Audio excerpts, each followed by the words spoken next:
क्या आप मानती हैं कि कास्टिंग काउच होता है? ऑफ द रिकॉर्ड बता सकती हूँ। ओके। अगर रोल देने के बदले सेक्सुअल फेवर्स मांगना क्रिमिनल ऑफेंस होता तो बहुत से इंडस्ट्री वाले आज जेल की 4 दीवारियों में सड़ रहे होते। क्या आपने कभी कोई रोल पाने के लिए कोई फेवर किया है? सभी को एक ही रंग में तो नहीं रंगा जा सकता, लेकिन बहुत सी लड़कियां ग्लैमर की दुनिया की चकाचौंध के सामने सही गलत को देखने की समझ खो बैठती हैं, कास्टिंग काउच का शिकार बन जाती हैं। क्या ऐसा करने वाले वो लोग हैं जो ठीक से इंडस्ट्री का हिस्सा भी नहीं है और इंडस्ट्री को बदनाम कर रहे हैं, या फिर सच में इंडस्ट्री में ऐसे लोग हैं जो ये सब करते हैं? सच्चाई चाहे जो भी हो, लेकिन बिना आग के धुआं नहीं उठता।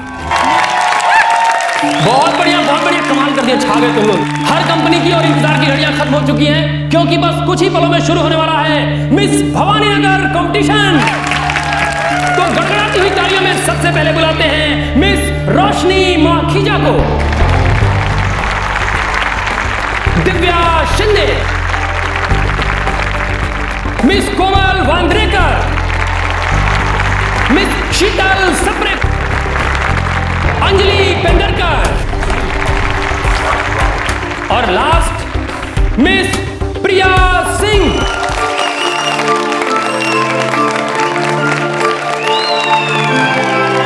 ऑल द बेस्ट सबको, गुड लक।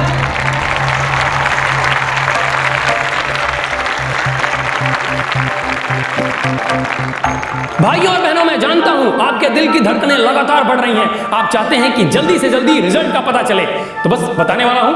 तो दोस्तों, आज के इस कंपटीशन की मिस भवानी नगर है वही जिन्होंने पिछले साल भी इस क्राउन को जीता था, आपकी, हमारी, हम सब की चहेती प्रिया सिंह।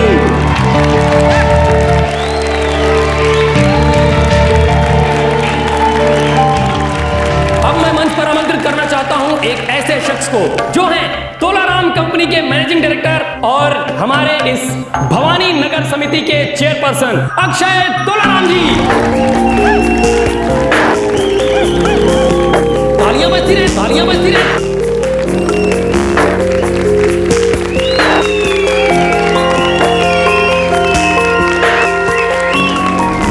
कैसा लगा आपको? वो पसंद आई मुझे, फ्यूचर है उसका। वो कारपेंटर है ना, महेश सिंह, उसकी बेटी है। अच्छा, मिलवाओ उससे कब।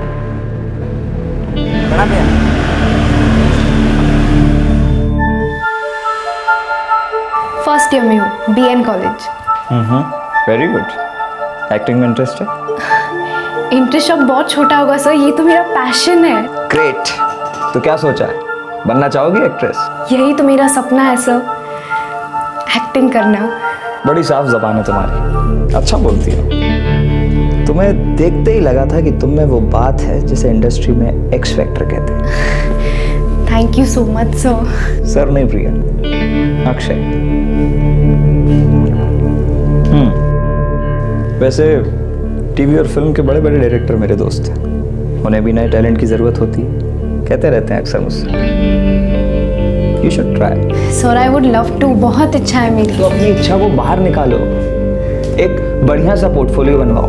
कहाँ बनवाओगे? यहाँ बनाते हैं, उसके बाद सही जगह पर भेजता हूँ मैं तुम्हें। बाकी टैलेंट तो कूट कूट के भरा है भगवान ने। प्रिया, तुम स्टार हो, स्टार, कोई नहीं रोक सकता तुम्हें। Note my words.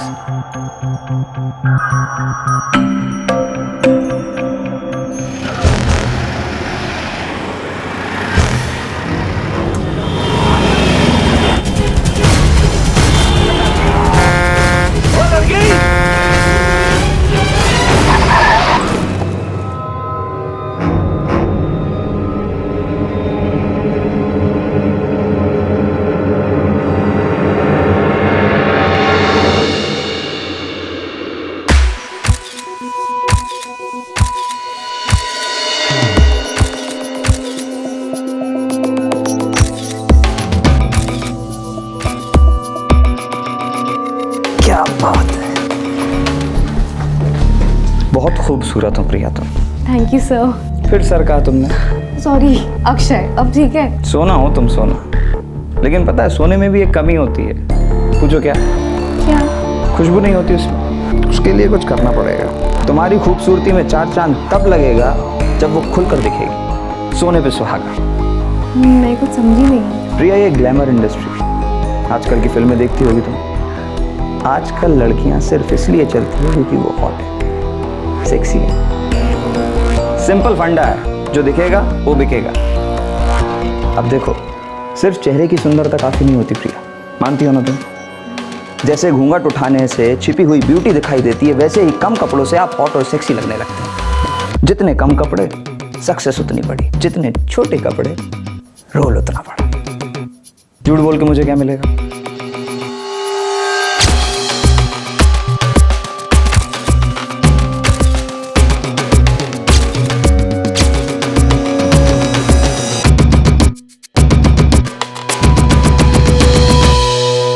हॉट और सेक्सी।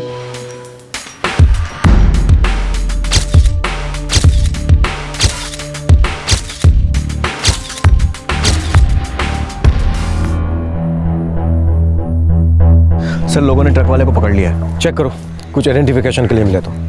मैं ट्रक वालों से बात करता हूँ।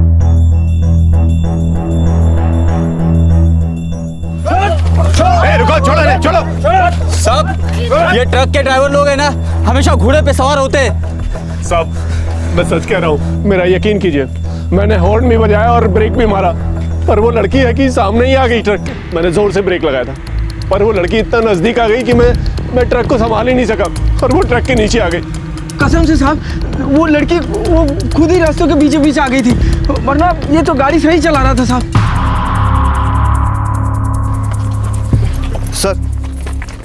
सर, आईडी कार्ड मिला है। लड़की का नाम प्रिया सिंह है, घर का एड्रेस भी है। घर वालों को इन्फॉर्म कर दो। ये लोग बोल रहे हैं कि वो लड़की खुद ट्रक के नीचे है, पर मामला कुछ और भी हो सकता है।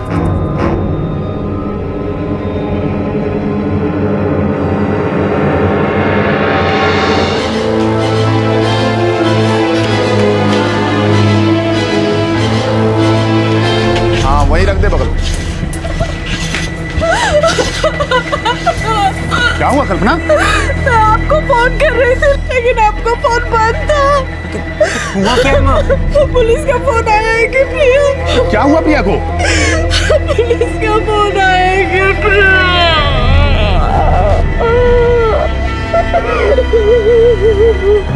हाईवे पर ट्रक के नीचे आई। ड्राइवर और क्लीनर हमारी कस्टडी में है। उनका कहना है कि वो खुद ट्रक के सामने आई। ये क्या कह रहे हैं आप? हमें लगता है उसने सुसाइड किया है। मेरी बेटी बहुत खुश रहती थी साहब, हमेशा हंसती मुस्कुराती। ऐसी कोई बात नहीं जिससे वो सुसाइड करे। आज उसकी परीक्षा का पहला दिन था साहब। हो सकता है ट्रक के ड्राइवर और क्लीनर झूठ बोल रहे हो, लेकिन क्लीनर का कहना है कि उसने दूर से देखा वो सड़क के किनारे किसी से बहस कर रही थी, और जैसे ही ट्रक पास में आया तो दौड़कर सड़क के बीच में आ गया। ट्रक के ड्राइवर और क्लीनर भाग सकते थे, लेकिन भागे नहीं। फिर भीड़ इकट्ठा हो गई और उन्हें मारने पीटने लगी।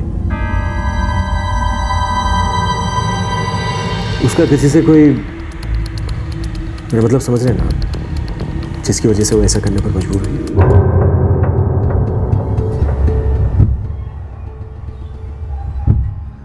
नहीं साहब, वो बहुत पढ़ाकू थी साहब। मैं हमेशा यही चाहता था कि मेरे बच्चे पढ़ लिख कर जिंदगी में आगे बढ़े साहब।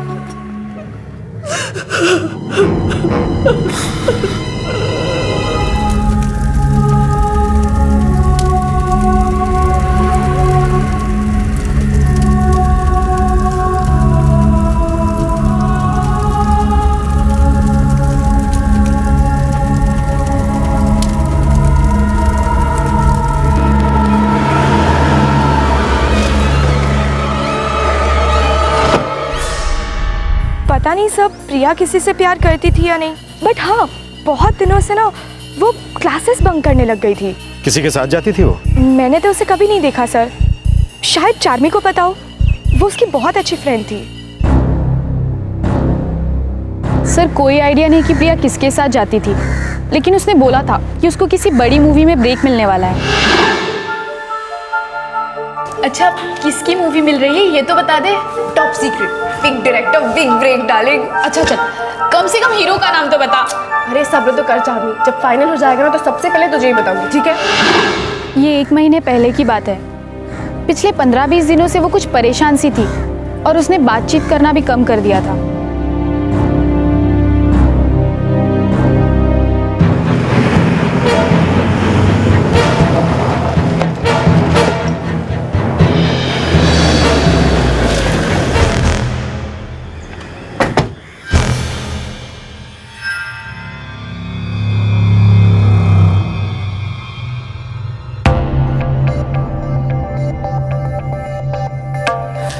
धक्का खा खा के परेशान हो गई हूँ अक्षय भाई, हमारी तो कोई सुनने वाला ही नहीं है। गिरजा बहन आप चिंता मत करिए, हम किस लिए बैठे हैं, आपका काम जल्दी हो जाएगा।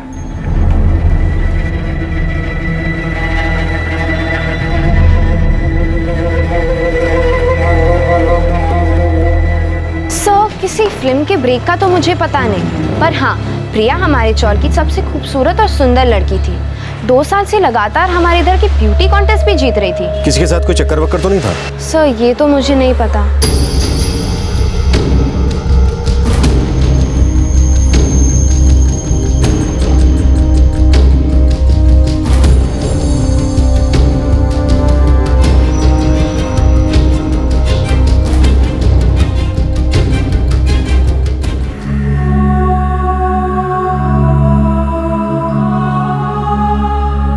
इस बारे में कुछ नहीं पता। तुझे कुछ बताया था प्रिया ने इस एक्टिंग वैक्टिंग के बारे में? नहीं पापा, मुझे प्रिया ने एक्टिंग के बारे में कभी कुछ भी नहीं बताया था। उसने अपनी एक फ्रेंड को बताया था कि उसे किसी फिल्म में ब्रेक मिलने वाला था। तुम्हें बताया था इस बारे में कुछ? नहीं तो उसकी फ्रेंड ने हमें यह भी बताया कि पिछले 15-20 दिन से वो कुछ डिस्टर्ब थी।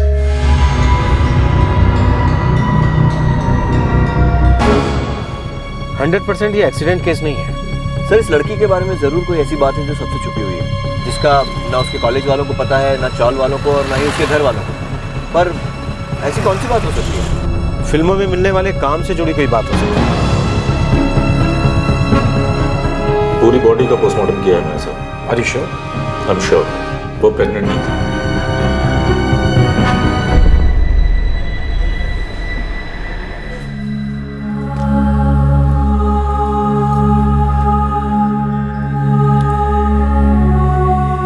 परेशान थी और मुझे पता ही नहीं चला।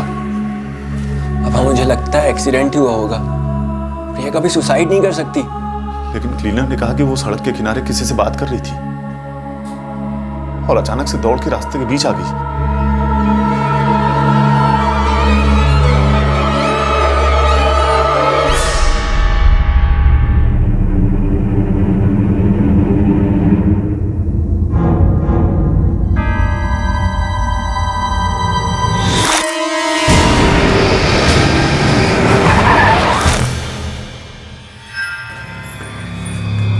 क्या हुआ अक्षय?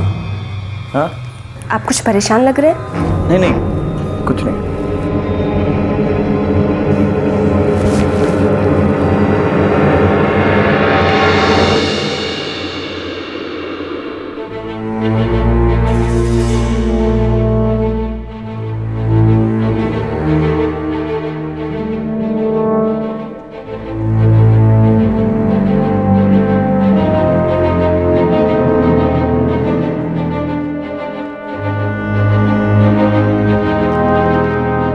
मुझे पता था कि प्रिया क्यों परेशान थी।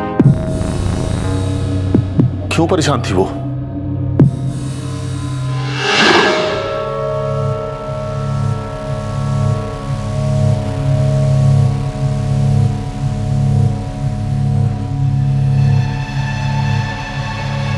क्या बात है प्रिया? कुछ नहीं माँ। प्रिया मैं कुछ दिनों से देख रही हूँ, ना तुम ठीक से खाना खा रही हो, ना किसी से बात कर रही हो। परेशानी क्या है बेटा? सब ठीक तो है ना? हाँ माँ सब ठीक है। इम्तिहान को लेकर परेशान हो ना? थोड़ा सा। तो परेशान मत हो, सब ठीक ही होगा। बस मन लगाकर पढ़ाई करो।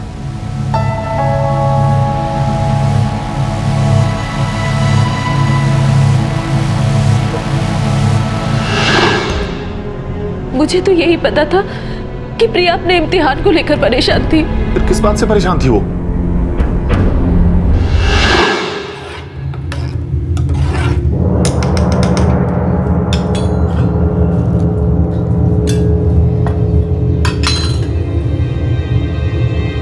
प्रिया, प्रिया, प्रिया, क्या हुआ बेटा? प्रिया,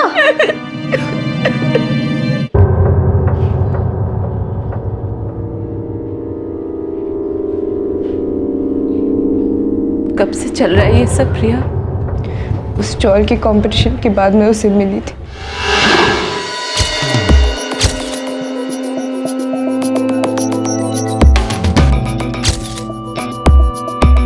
प्रिया, तुम्हारा पोर्टफोलियो इंडस्ट्री के टॉप डायरेक्टर को पसंद आया है। सच्ची? हाँ, लेकिन मैं उनका नाम नहीं बताऊंगा। Please, नहीं, सुनो, बताओ ना, सुनो इस बार- मेरी बात सुनो। जैसे ही फाइनल हो जाएगा तुम्हें खुद ब खुद पता चल जाएगा। बताओ ना प्लीज। अभी नहीं। मुझे लगता है तुम फिल्म में फाइनल हो जाओगी। सच में? और बड़ी स्माइल।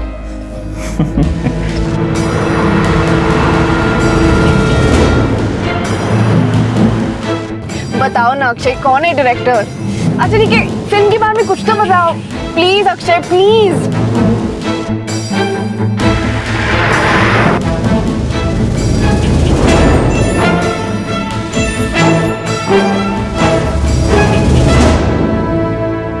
बताओ ना अक्षय, किससे मिलवा रहे हो? प्लीज अक्षय बताओ ना, कुछ तो बोलो। पेशेंस, धैर्य, सब्र, इनमें बड़ी ताकत है और तुम्हें जल्दबाजी बहुत रहती है।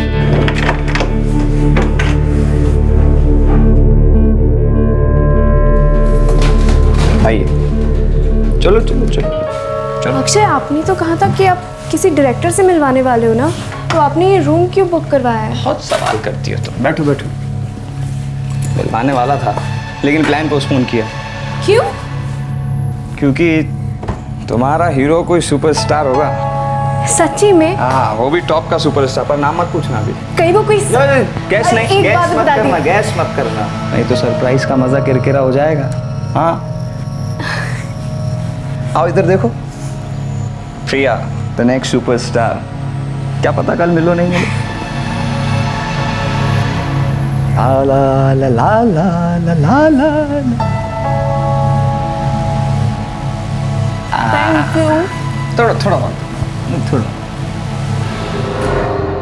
प्रिया, कौन सी फिल्म करने वाली थी तुम?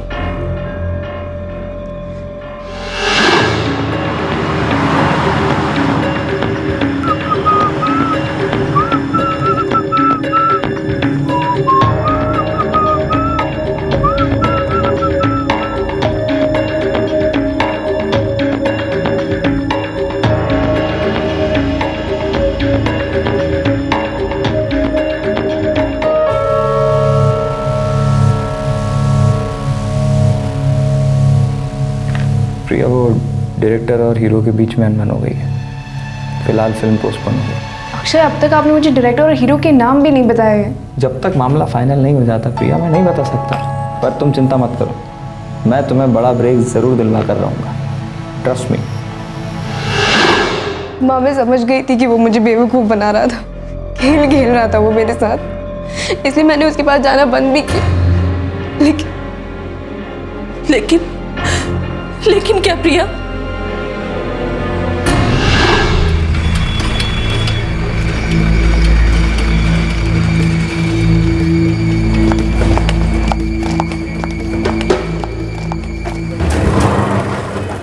प्रिया, अक्षय भाई ने तुम्हें बुलाया है। नहीं, मुझे कॉलेज जाना है, जब टाइम मिलेगा मैं आ जाऊंगी। बहुत अर्जेंट है, कोई ज़रूरी बात करनी है। प्रिया, तुम मुझसे दूर क्यों भाग रही हो? अक्षय, मुझसे गलती हो गई, बहुत गलत थी मैं।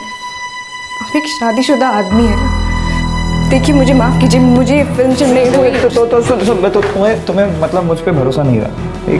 नहीं, मुझे कोई इंटरेस्ट ही नहीं है। इंटरेस्ट नहीं मतलब क्या मतलब? तो मतलब तुम मुझसे अलग हो रही हो? क्या मतलब अलग हो रहे हैं? तुमने सिर्फ मेरे शरीर का इस्तेमाल किया, समझे? फिल्मों में ब्रेक का नाम लेके मुझे बेवकूफ़ बनाते रहे। देखिए मुझे कुछ नहीं चाहिए, मुझे कोई ब्रेक नहीं चाहिए, प्लीज़ मुझे जाने दीजिए। अरे इतना आसान नहीं है मुझसे अलग होना, इतनी आसानी से थोड़ी तुम जा सकती हो। एक चीज़ दिखाते हैं तुम्हें।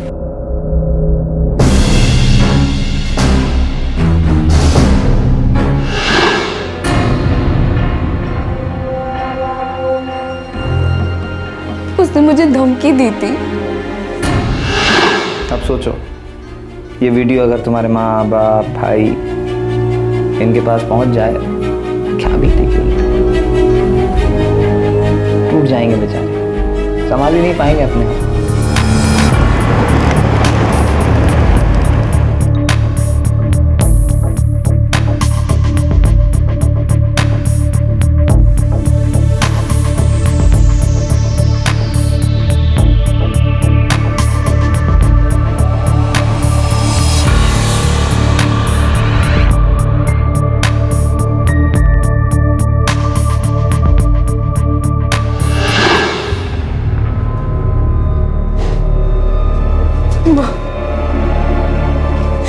माँ मैं बेवकूफ थी जो उसकी बातों में आ गई।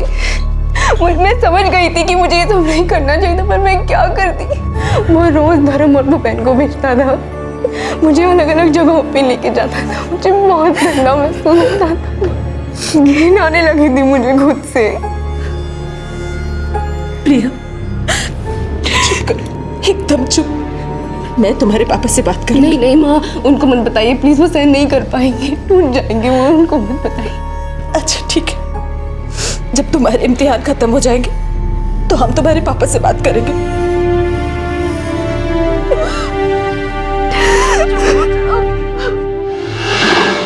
मैंने सोचा कि इम्तिहान के बाद बात करेंगे, पर अगले ही दिन उसने ऐसा कुछ कर दिया। सब मेरी गलती है। तुम उसी समय मुझे ये बात बता सकती थी कल्पना। बता सकती थी,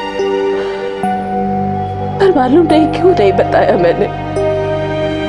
मुझे क्या पता था कि प्रिया ऐसा कुछ कर देगी, हमें छोड़कर चले जाएगी वो।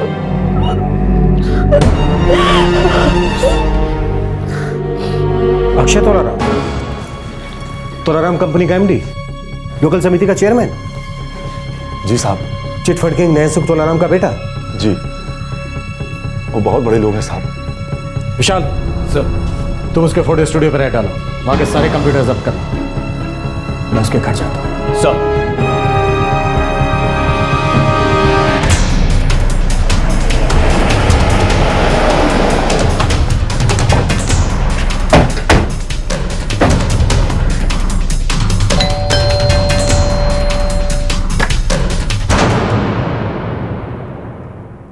अंदाजा भी नहीं है क्या करना है, किसके साथ करना है। क्या लगा रखा आप लोगों ने? आप जानते नहीं हम कितने इज्जतदार लोग हैं। जी, आपके बेटे ने आपकी इज्जत पर चार चांद लगाने का काम किया है। क्या? कैसा चार चांद? बाबूजी पता नहीं किस बात का इल्जाम लगा रहे हैं ये मुझ पे। बिना किसी सबूत के उठा रहे हैं तुम। लेके जाओ इसे। कैसे? देखिए मैं ऊपर तक जाऊंगा, देख लूंगा आप लोगों को मैं। जरूर, मैं इसका सारा कच्चा चिट्ठा ऊपर तक भेज दूंगा। कंप्यूटर, लैपटॉप, मोबाइल, हर चीज जब्त कर। Okay sir. मम्मा ये मैं प्ले स्टेशन लेके जा रहा है।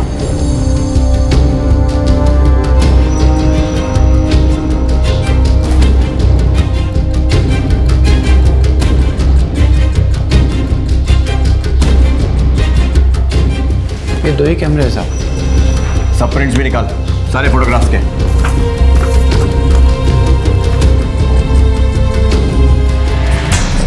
सब बात क्या है? सब हुआ क्या सब? चल बात आता देखो। अरे साहब लेकिन हुआ क्या है? लेकिन हुआ क्या साहब?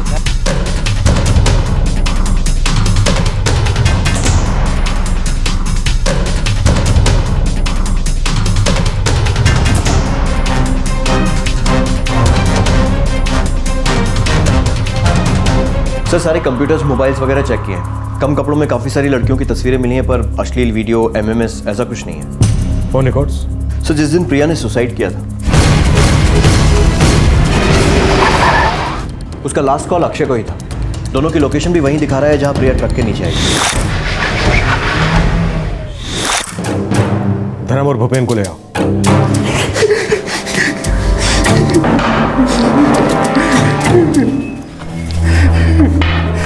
सब सच बताता हूँ।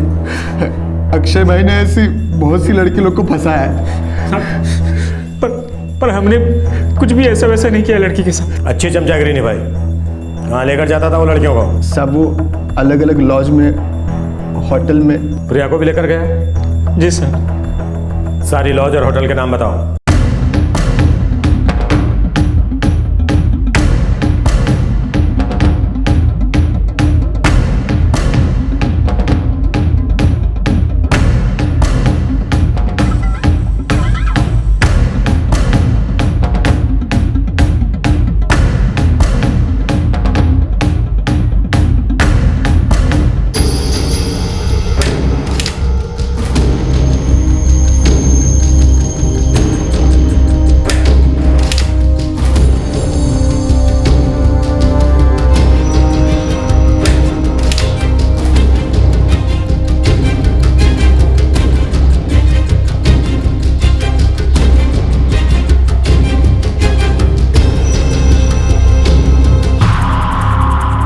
बहुत लड़कियों का नाजायज फायदा उठाया। सर कुछ लड़कियां तो चौल की भी थी।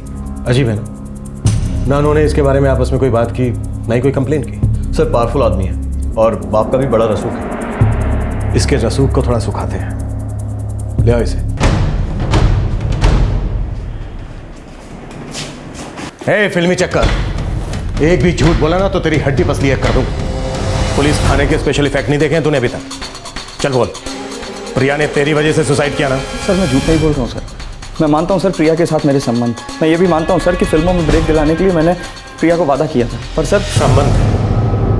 तूने सब लड़कियों को बहला फुसलाकर उनके साथ शारीरिक संबंध बनाए।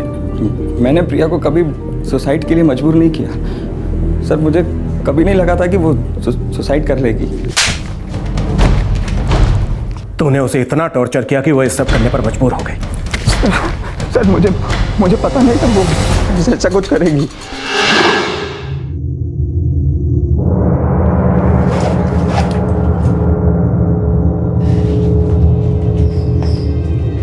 माँ, मैं एग्जाम के लिए जा रही हूँ। प्रिया, शांत मन से इम्तिहान देना। हम इम्तिहान के बाद तुम्हारे पापा से बात करेंगे। खुश रहो।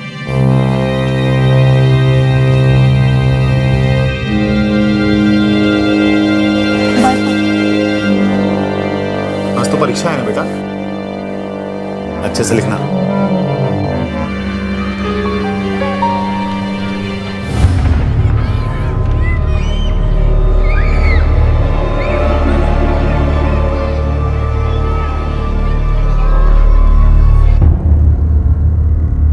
पेपर कैसा गया तेरा? ओके था यार। अच्छा, तेरी मूवी कब से शुरू हो रही है? उसके बारे में अब तक कुछ नहीं पता। क्या हुआ प्रिया? तू कुछ डिस्टर्ब है क्या आजकल? नहीं ऐसी कोई बात नहीं है। मैं निकलती हूँ। हाँ ओके, बाय, टेक केयर।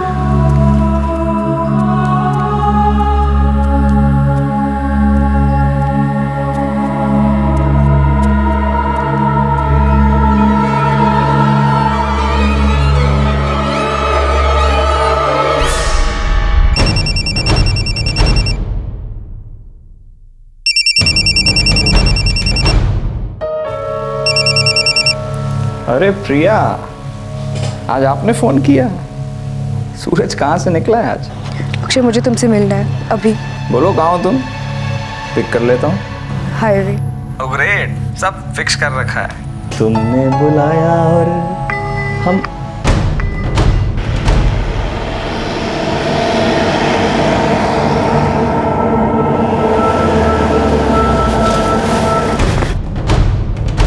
आइए मैडम, बैठिए। मुझे यहीं पे बात करनी है। अरे आजा अंदर। अक्षय, मुझे यहीं पे बात करनी है। क्या बात है, क्या बात है। बड़ी बदली हुई लग रही है, तेवर ही बदल गए। वीडियो तो हाथ नहीं लग गया कहीं? अक्षय, तुमने मुझे कहा था कि तुम मुझे फिल्मों में काम दिलवाओगे। तुमने सिर्फ मुझे बेवकूफ बनाया, मेरे वीडियोस बनाए और मुझे ब्लैकमेल किया। देखो अक्षय, मुझे सारे के सारे वीडियोस चाहिए अभी के अभी। दिमाग खराब हो गया है तेरा? हाँ, क्यों दूं मैं वीडियो? अभी जी नहीं भरा मेरा। ये सब और चलने देना। मैं नहीं जी सकती और तुम क्यों मेरी जिंदगी बर्बाद करना चाहते हो अक्षय? प्लीज। चल ठीक है, दे दूंगा मैं तुझे वीडियो। Thank you. लेकिन तुम मुझसे मिलना बंद तो नहीं करोगी ना? नहीं, क्योंकि क्या है ना, वो वीडियो की कई कॉपीज बना रखी है मैंने। अक्षय तुम एक शादीशुदा आदमी हो, एक बच्चे के पिता हो तुम। धमकी दे रही है मुझे? बीवी बच्चों की धमकी दे रही है? उनके पास जाके बोलना है तुझे? हाँ, जा जा जाके बोल दे, बोल दे। कौन मानेगा तेरी बात? मैं तो कह दूंगा 2 कौड़ी की लड़की पैसों के लिए मुझे ब्लैकमेल कर रही है, और फिर उसके बाद तुम्हारे वीडियो तुम्हारे घर पर पहुंच जाएंगे, तब तुम क्या करोगी? प्रिया, जब जब मेरा मन करेगा तब तब तुझे आना पड़ेगा, और तू आएगी। अब भूल जा, इस जिंदगी में तू अपने मन से कुछ नहीं कर पाएगी। नहीं अक्षय, गलत सोच रहे हो तुम। अब से मेरी मन की होगी। ये हमारी आखिरी मुलाकात है अक्षय। आज के बाद जिंदगी में तुम्हारी शक्ल नहीं देखूंगी मैं।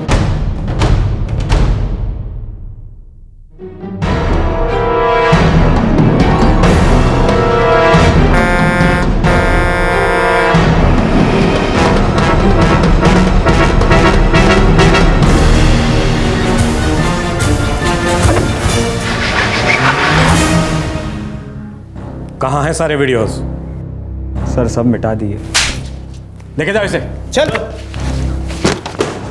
सर कम से कम 7-8 लड़के हैं जिनको एक्सप्लॉइट किया है इसमें, ज़्यादा भी हो सकती हैं। हमें उनसे बात करनी चाहिए। नहीं, ऐसे लड़कियां परेशान हो सकती हैं। शायद हमें किसी साइकोलॉजिस्ट को साथ में रखना चाहिए। यंग लड़कियां हैं, उनके दिमाग पर कोई बुरा असर नहीं पड़ना चाहिए। मैं डीसीपी साहब से बात करता हूँ, देखता हूँ वो क्या कहते हैं।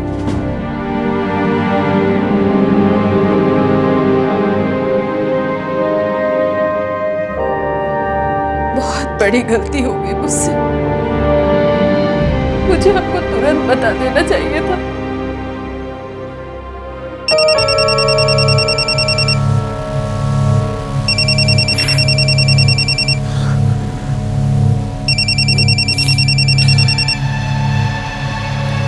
हेलो, महेश सिंह बोल रहा हूं। नैन सुख तोलाराम बोल रहा हूं। जो होना था सो हो चुका, उसे बदला तो जा नहीं सकता, लेकिन मेरे बेटे की जिंदगी खराब हो रही है। इसने तो केस वापस ले ले।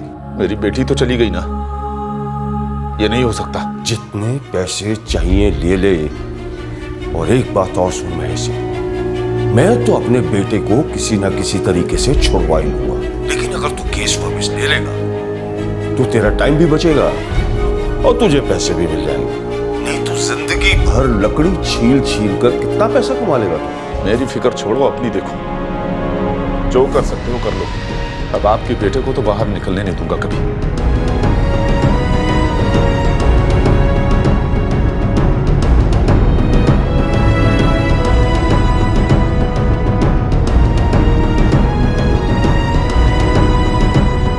अपनी जिंदगी खत्म कर लेना कभी कोई समाधान नहीं होता। प्रिया को ऐसा नहीं करना चाहिए था, बल्कि उसे लड़ना चाहिए। उस आदमी को बेनकाब करना चाहिए था। वो ये समझ बैठी कि उसने जो किया उसकी सजा भुगतनी होगी उसे। वो मानसिक तौर पर इतनी परेशान हो गई कि उसने ये आखिरी कदम उठा लिया। बेहद तकलीफदेह और अफसोसजनक वाकया। अक्षय तोलाराम अभी जुडिशियल कस्टडी में है। न जाने कब से ये बहस चली आ रही है कि क्या कास्टिंग काउच का वजूद है या नहीं। बहुत से लोग ये कहते हैं कि ये एक मिथ है, अफवाह है, और बहुत से लोग अपनी पहचान छुपाने की शर्त पर यह मंजूर करते हैं कि इसका वजूद है। सक्सेस और ब्रेक के बदले सेक्सुअल एक्सप्लॉयटेशन की यह बहस चलती ही रहेगी, न जाने कब तक, क्योंकि ये नजरों में सिर्फ तभी आता है जब कोई बड़ी मछली इसके जाल में फंसती है।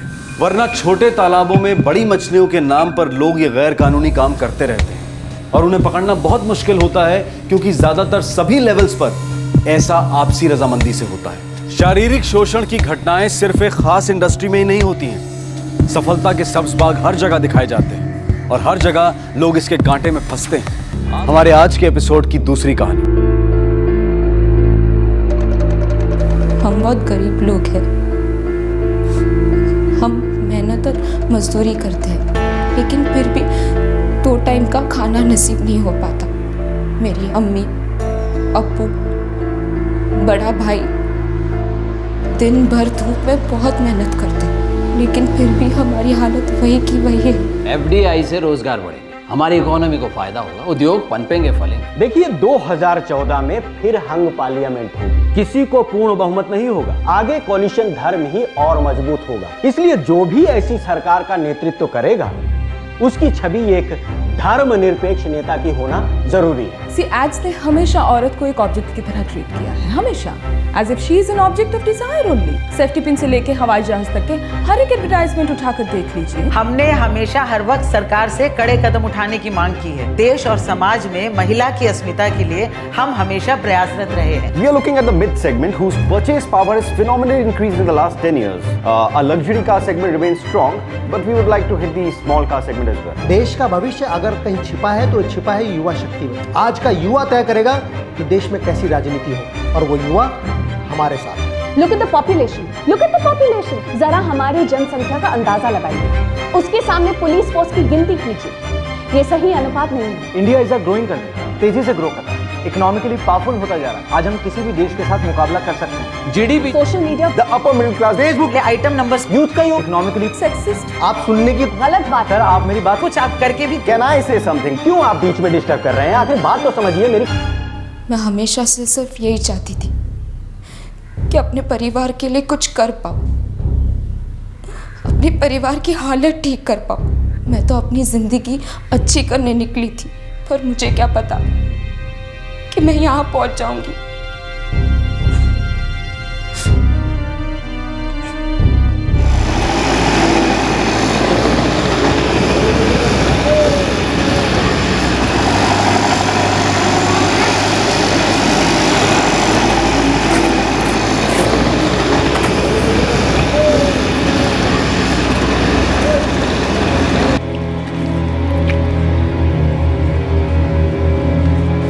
देख, अगर तुझे इतनी परेशानी हो रही है, इतनी चिंता हो रही है, तू सौरभ को फोन करना, सब सच पता चल जाएगा।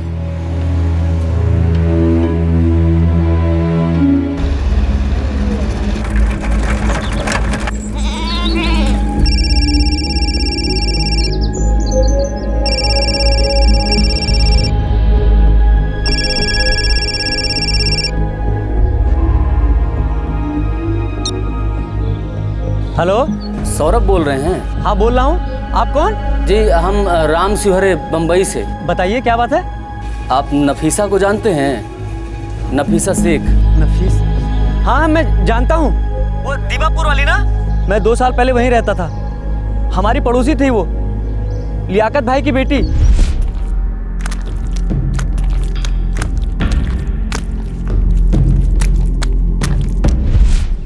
क्या बात है, कुछ हुआ है क्या नफीसा को? नहीं, वो हम ऐसे ही बस पता करने के लिए फ़ोन किए थे। जी नमस्ते।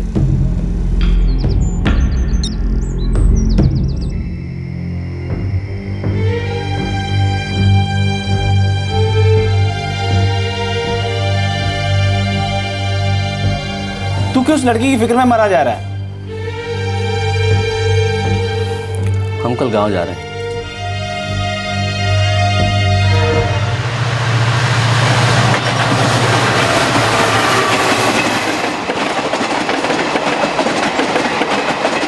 राम, बिहार से मुंबई आया एक मजदूर वापस अपने गांव जा रहा था। 19 साल की एक लड़की नफीसा के लिए फिक्रमंद। उसने नफीसा की दुर्दशा की दस्तक सुन ली थी और वो इसी उधेड़बुन में था कि उसकी मदद कैसे की जाए।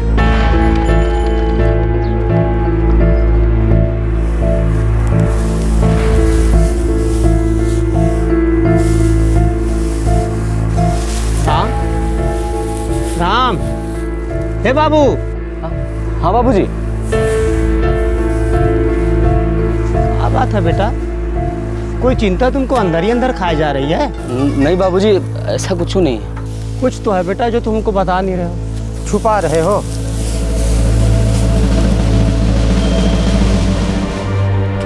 25 का हो गया हमार बेटवा, एगो अच्छी सी लड़की देखकर अब इसका ब्याह कर दीजिए। बम्बई में न जाने कहाँ उल्टा सीधा खाता होगा बचवा।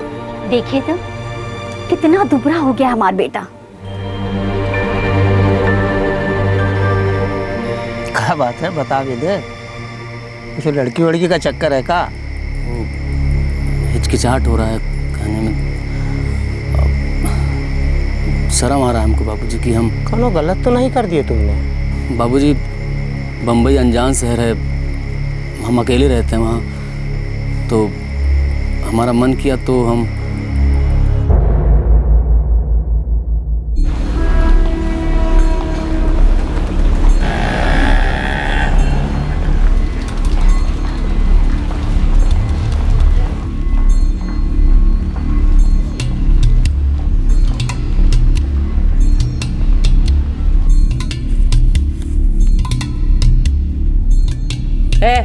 देख तो कौन खाली है?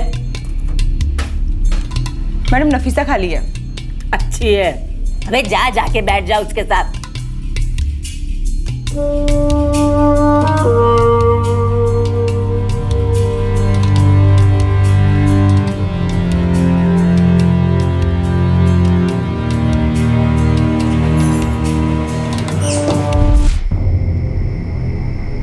तो तुम इस नफीसा के चक्कर में परेशान हो? समझ नहीं आता क्या कहें तुम्हें। तुमने तो हमें शर्मिंदा कर दिया। तुम शहर में क्या बजारू लड़कियों के पास जाते थे? अब कुछ कहने की जरूरत नहीं है, हम सब समझ गए।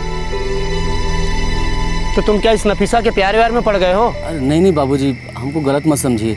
हम कोई प्यार व्यार नहीं करते हैं उससे, और ना ही शादी करना चाहते हैं। फिर क्या बात है? वो बाबूजी, हम उसके पास कई बार गए, महीना में कुछ 15 दिन। अब बाबूजी, हम मुंबई में अकेले रहते हैं और वहाँ रह के आप लोगों का हर रोज़ बहुत याद आता है। पूरा दिन दोपहर में काम करके पक जाते हैं। अब जब हम नफीसा के पास गए तो हमको अच्छा लगा, उसके साथ खुशी मिलने लगी हमको। क्या कहना चाह रहे हो? हमारे समझ नहीं आ रहा कुछ। नफीसा बहुत अच्छी लड़की है बाबूजी, वो बिल्कुल वैसी नहीं जैसा उसे बना दिया गया है। उसके साथ तो बड़ा ज़बरदस्ती हुआ है।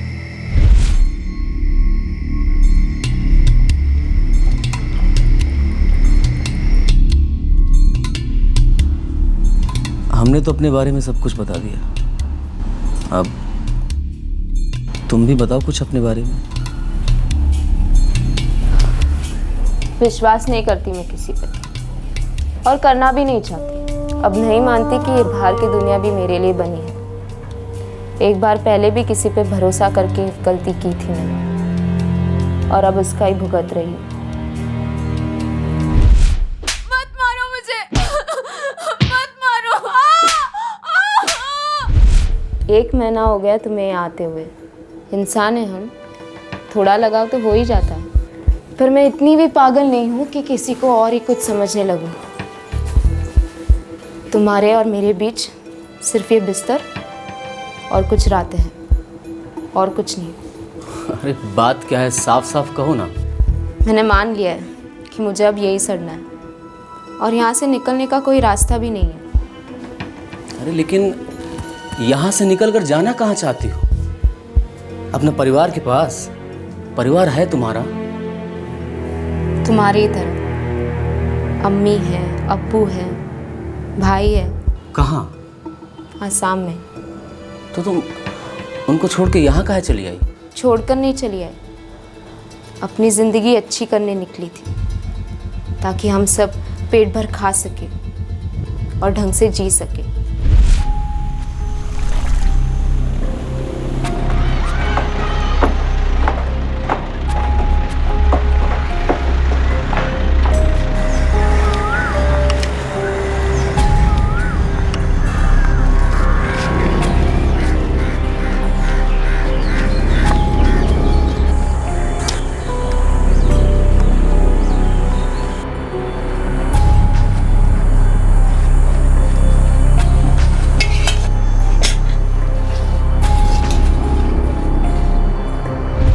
हम सब काम करते थे, पर इतना भी नहीं कमा पाते कि सब पेट भर कर खा सके।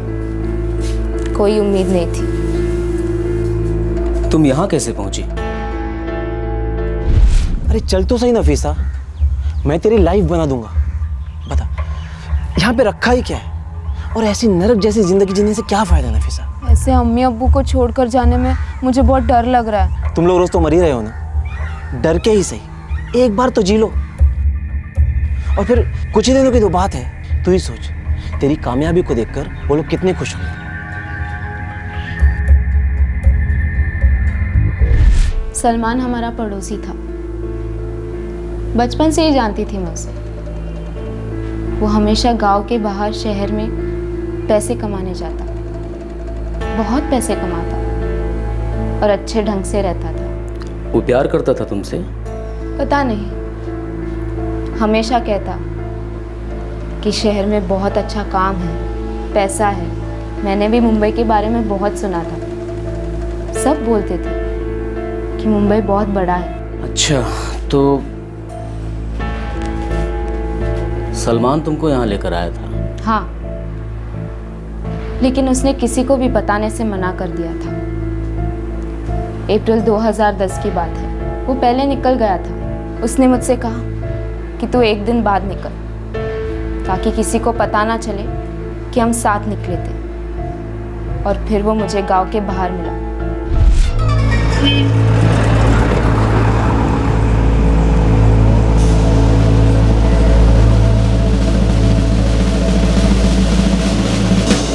किसी को बताया तूने? नहीं। चले फिर? हाँ।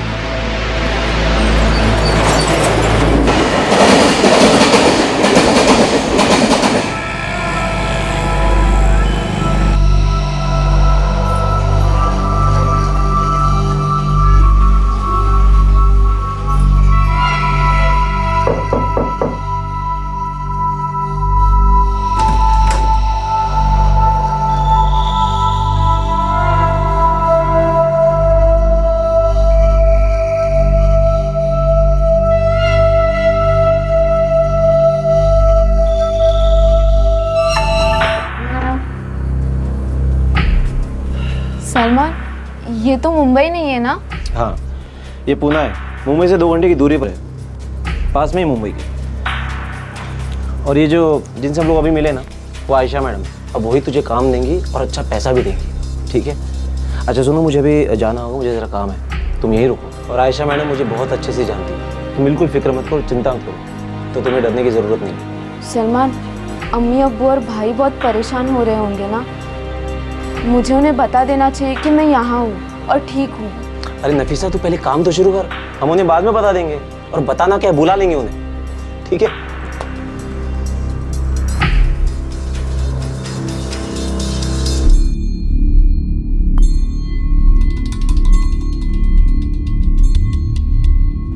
नफीसा, काम आज से ही शुरू होगा, ठीक है?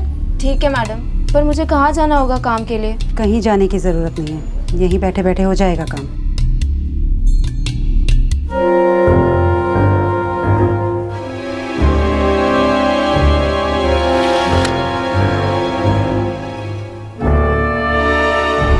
उस आदमी ने मेरे साथ ज़बरदस्ती की। मैं चीखी, चिल्लाई, रोई, कुछ फ़ायदा नहीं हुआ।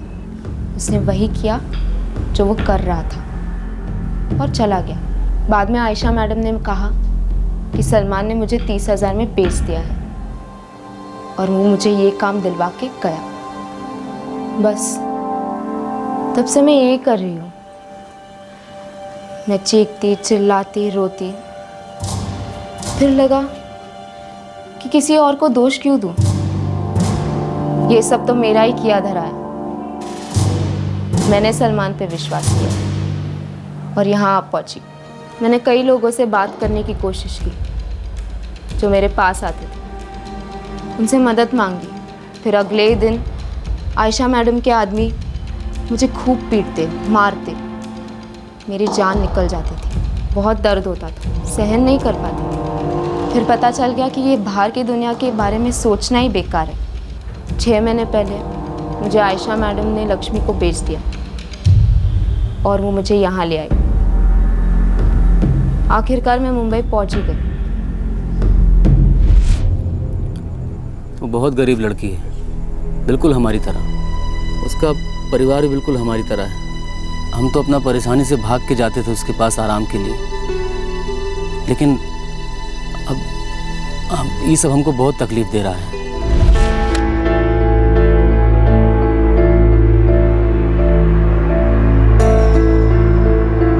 मैं दीबापुर आसाम की हूँ। तुमने अपने अम्मी अब्बू भाई किसी को फ़ोन करके बताया? किसी के पास कोई फ़ोन नहीं है। कोई पड़ोसी किसी के पास तो होगा फ़ोन गाँव में? हाँ, सौरभ दादा के पास फ़ोन है।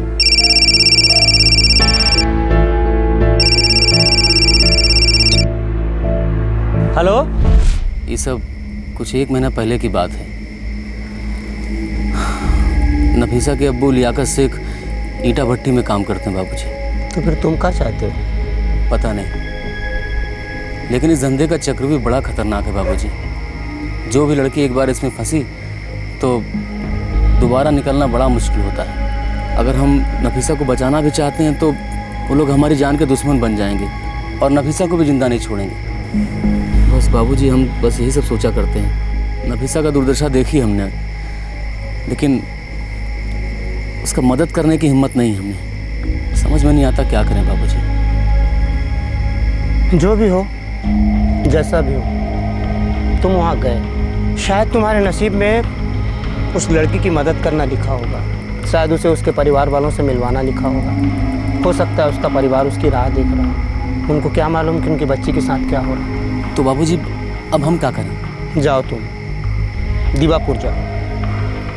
दूर तो बहुत है, लेकिन इतना भी दूर नहीं कि तुम जा नहीं सको। वहाँ जाओ, उसके माँ बाप से सब कुछ साफ साफ बता दो। कौन जाने वो लड़की फिर से जी सके।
कोई आया है, बोल रहा है उसे मालूम हमारी नफीसा किधर है।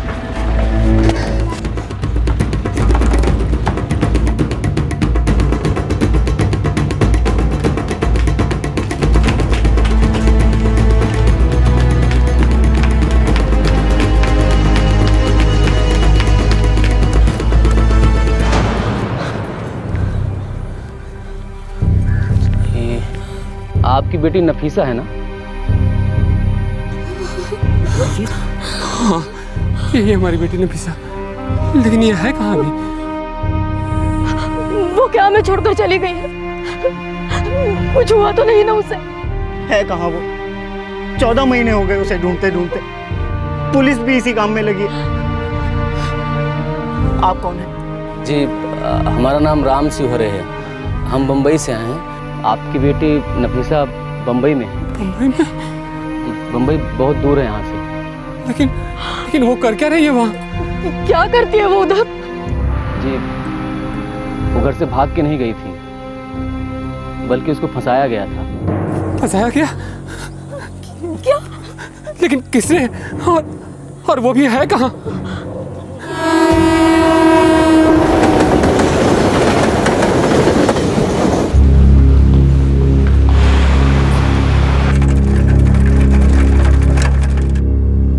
लेकिन आप बता क्यों नहीं रहे हो कि नफीसा है कहाँ? शाम को चलेंगे ना हम लोग। अब उसको वहाँ से निकालने के लिए कुछ ना कुछ तो करना ही पड़ेगा ना। किसी मुसीबत में फंस गई है क्या? कुछ हो गया है क्या उसे? देखिए, हम कह रहे हैं ना कि चिंता मत कीजिए, वो एकदम ठीक है। शाम को चल रहे हैं ना हम लोग उसके पास।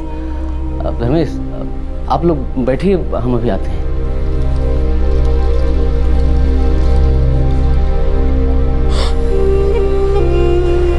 तूने उन्हें बताया नहीं? वो लोग बहुत दूर गांव में रहता है। हमको तो डर लग रहा है कि अगर हमने उनको बता दिया कि नफीसा वैश्या बन गई है तो पता नहीं वो लोग क्या करेंगे। ये भी हो सकता है कि वो लोग दोबारा उसे अपनाए भी ना। तूने तो कहा था उन्होंने पुलिस स्टेशन में रिपोर्ट दर्ज करवाया। हाँ किए थे अपना गांव में। वो लोग कंप्लेंट का काफ़ी साथ में लेकर आए हैं। धर्मेश यार, हमको समझ में नहीं आ रहा कि हम कोठे पे जाके नफीसा को कैसे छुड़ाएं। देख राम, तू कोई फिल्मों का हीरो नहीं है जो कोठे पे जाएगा और 10-10 लोगों से लड़के उस लड़की को बचा के लाएगा। तुझे दीवापुर की पुलिस को बता देना चाहिए था नफीसा का ठिकाना, शायद वो कुछ कर सके। ये सब अपने बस की बात नहीं है। एक काम करें, हम लोग यहाँ की पुलिस में चलते हैं, कंप्लेंट का कापी दिखाते हैं और सब कुछ बता देते हैं। एक तू और मैं अंदर जाएंगे तो हो सकता है वो लोग हमें ही अंदर कर दें। उन्हें लगेगा हमारा कोई लफड़ा है उनके साथ। अगर तुझे ऐसा ही करना है तो नफीसा के माँ बाप को साथ लेके चलते हैं।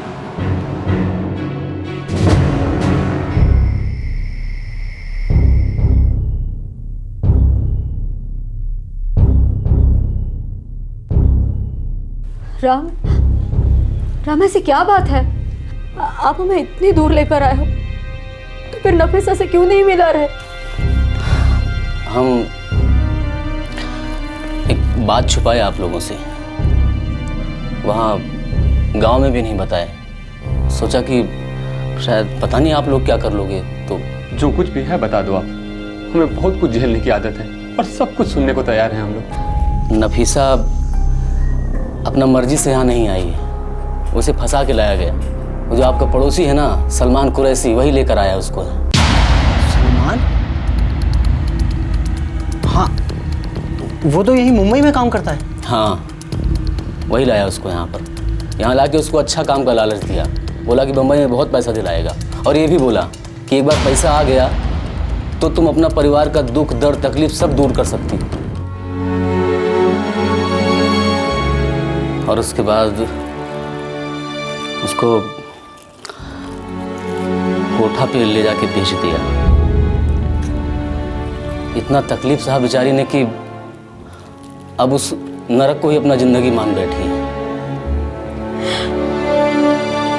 पिछले 1.5 साल से मेरे बच्चे इस हालत में। जी, तुम उसे वहीं कोठे में मिले? हाँ, वहीं उसने हमको सब कुछ बताया, तभी तो हम आप लोगों तक पहुंच सके।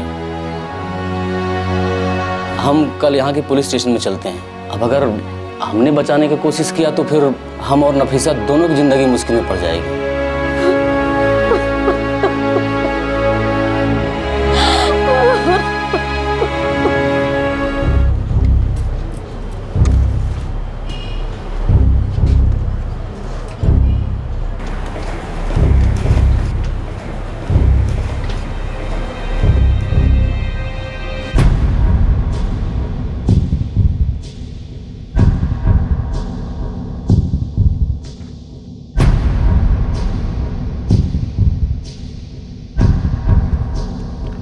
तो नफीसा से विकरौली में मिला था? जी जी साहब। गणेश टेकरी एरिया में? जी। लास्ट टाइम कभी मिला था? कोई 3 हफ्ता पहले मिले थे, जब वो अपने गांव जाने से पहले। कितने दिनों से तेरा वहाँ आना जाना था? साहब कोई 2 महीना पहले से, अप्रैल 2011 में हम मिले थे उससे। हमेशा उसी के साथ बैठता था? जी साहब।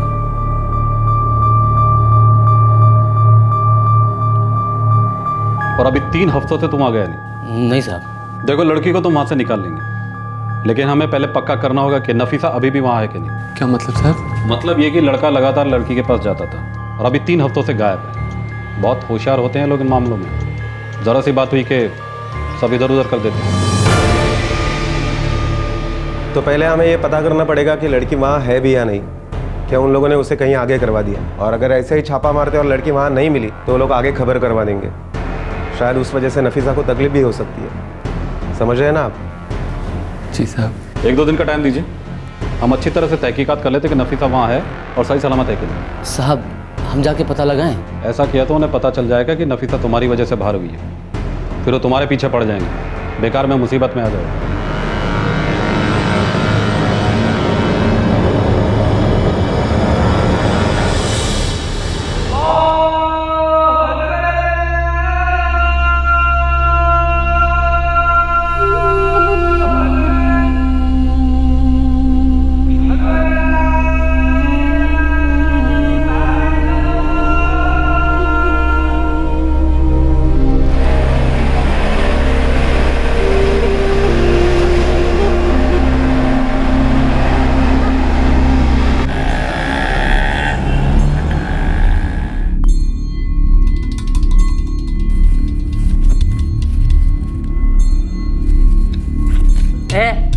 देख तो कौन खा लिया अभी। मैडम उषा खा लिया। और सही है, सब जानती है।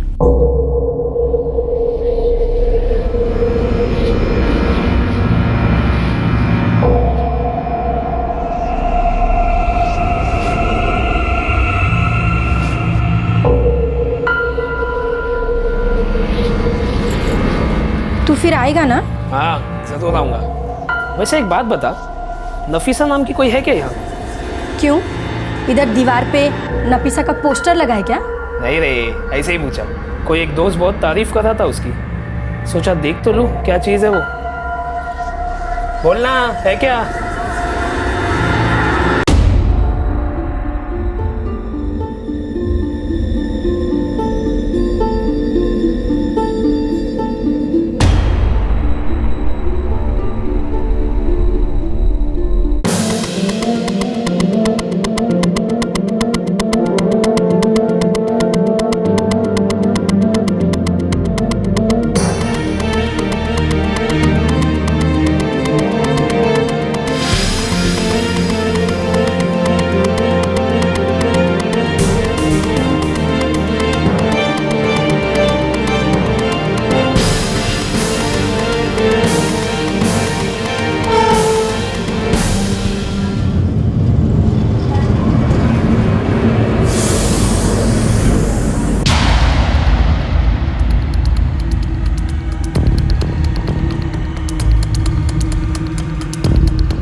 चलो चलो चलो निकलो। सुरेखा चलो।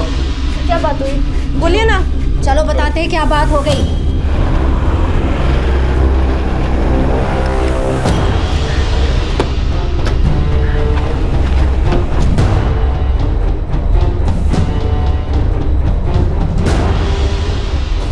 अरे मुंह से बोलना, हाथ क्यों लगा रही है? मुंह से बोल।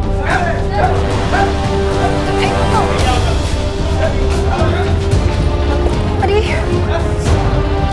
अभी पर क्या है, छोड़ो ना। बैठ के बात करते हैं ना, क्यों खाली के लिए टाइम वेस्ट करने का? अरे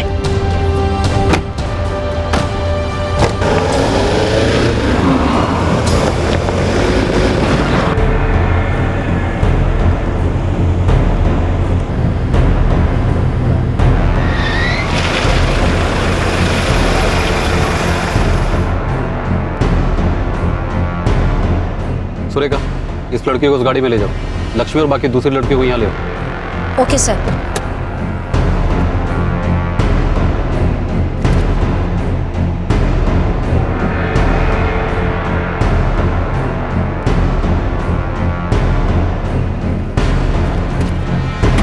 चल बैठ। तू उतर। क्यों? नीचे उतर। हाथ हटा ना। उतर रही हूँ। और तू भी उतर। मैं कह रही हूँ कि यहीं पे मांडवली कर लेते हैं। चुप। मांडवली कर लेते हैं। चल, छोड़। चल अंदर।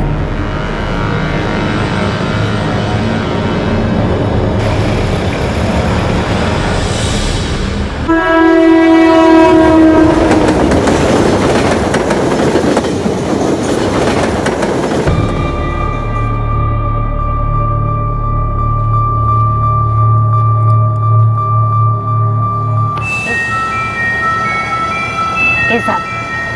मैं कहती हूँ कि जो करना है यही कर लो, मतलब जो भी पैसे का लेन देन है, काहे को खाली पीली टाइम वेस्ट करने का। हाँ, धंधे का टाइम है। टाइम खत्म हो गया तेरा धंधा फिनिश।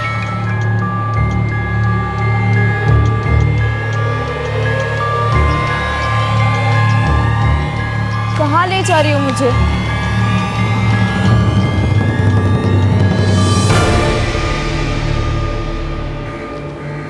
वो रे नफीसा,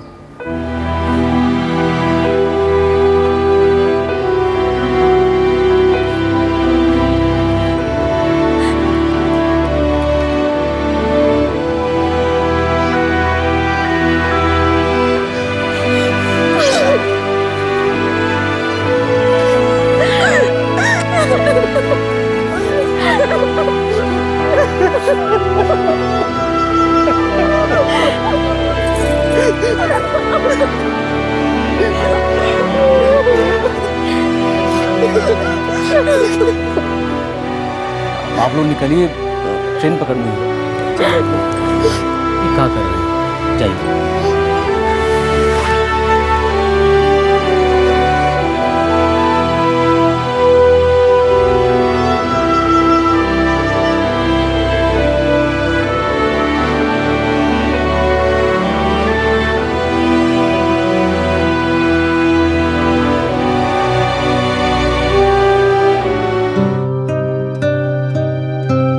मेरी अम्मी, अब्बू, भाई सब मेरा साथ दे रहे हैं, मेरा ख्याल रख रहे हैं। मेरी ज़िंदगी के इन 14 महीनों में जो मेरी हालत हुई, जिन तकलीफ़ों से मैं गुजरी, वो भुलाना मुश्किल है। लेकिन अब फिर से मैं अपनी ज़िंदगी अपने हाथों में लेने की कोशिश कर रही हूँ, धीमे धीमे लेकिन मजबूती से।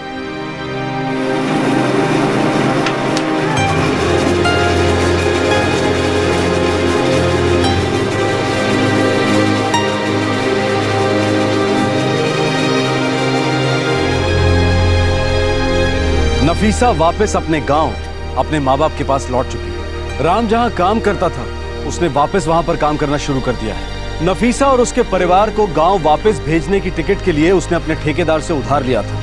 वो वहां काम करके उस उधार को चुका रहा है। लक्ष्मी, जो नफीसा से मुंबई में देह व्यापार करवा रही थी, वो पुलिस कस्टडी में है। और सलमान कुरैशी ने नफीसा को जिसे बेचा था, उस औरत आयशा को भी ट्रेस कर लिया गया है और वो पुलिस हिरासत में है। लेकिन सलमान कुरैशी अभी तक फरार है। उसके बारे में यह भी पता चला है कि गांव से गरीब लड़कियों को फंसाकर उन्हें देह व्यापार के धंधे में बेचना उसका पेशा है, पर वो अभी तक पुलिस के हाथ नहीं आया है। आखिर राम को नफीसा की इतनी चिंता क्यों थी?